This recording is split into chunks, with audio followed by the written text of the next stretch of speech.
In the previous episode, we looked at how forest fragmentation is threatening the endangered greater gliders. These are nocturnal mammals that rely on mature, hollow-bearing trees to survive. In this episode, we will explore some of the efforts being made to protect these unique endemic mammals. Unlike other types of gliders, greater gliders are still completely reliant on tree hollows. They are specialist feeders that have adapted to feed almost entirely on the leaves of eucalyptus trees.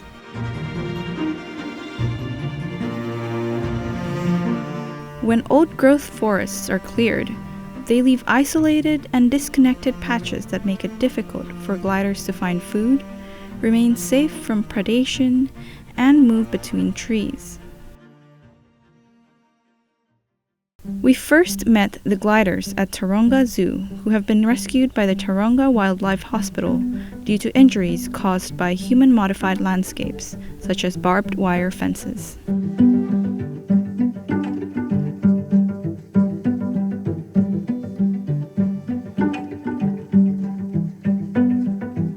So I would describe the species that we just saw as our wonderful yellow-bellied gliders. A lot of them have injuries to them that means that they can't be released out into the wild. And some of them have things like, barbed wire injuries to their patagium, which is that flap of skin that makes them a gliding animal. So having damage to this piece of skin has meant that some individuals, unfortunately can't be released to do what they need to do. Or some of them have damage to their pouches, which again will impede on their impact on the environment. So that's why they had to stay on site. We joined experts who are building wildlife corridors to connect these fragmented forests. What we're doing here today is we're actually working with our partners Kanangra-Boyd to Wyangala Link Partnership and one of the local high schools to plant a couple of hundred tree saplings in the ground.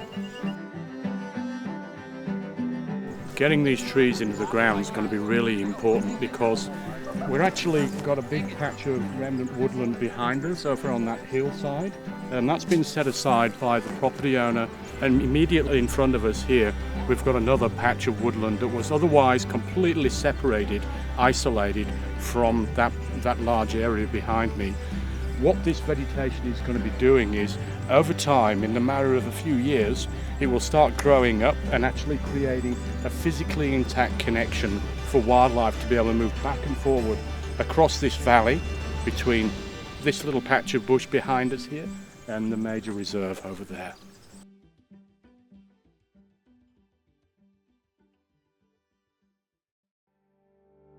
These trees were planted on private property owned by a fourth-generation farmer who has dedicated 40% of his area for conservation.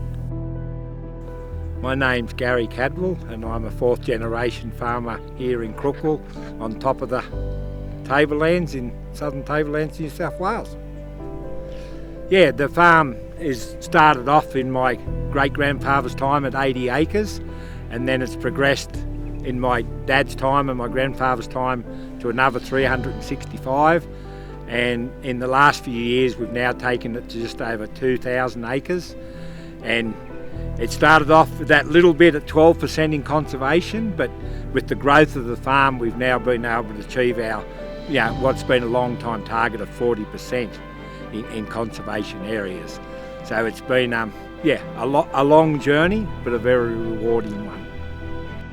On Gary's property, we met with a team of ecologists who were setting up nest boxes.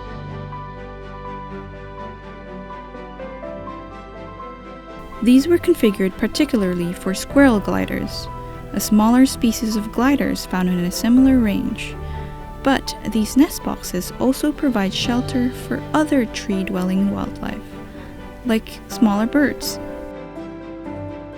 This box here is a modular artificial nest box, so it's an artificial habitat, and so it provides habitat for hollow dependent fauna. So in Australia, 15% of our native animals are dependent on tree hollows at some point in their life cycle, and around 30% of our birds. And the loss of trees with hollows is a major contributing factor to why we have so many species at risk of extinction at the moment. So these ones are basically designed to, mimic a log or a tree. And with these ones, they're double walled, so they have an internal wall and an outside wall and an air gap in between, which is really vital for insulation. And our testing on these, the thermal capability shows us that on the hottest of the summer days, we get internally 6 degrees less. So it creates a more comfortable or thermally controlled environment internally. So this product doesn't give the creatures that heat stress that some of the traditional wood boxes do. Thanks to Carl and the team at Habitat Innovation and Management, gliders and other tree-dwelling animals are able to find homes in new growth forests. In the next episode, we will discover some conservation strategies that will help reconnect habitats and conserve the greater gliders.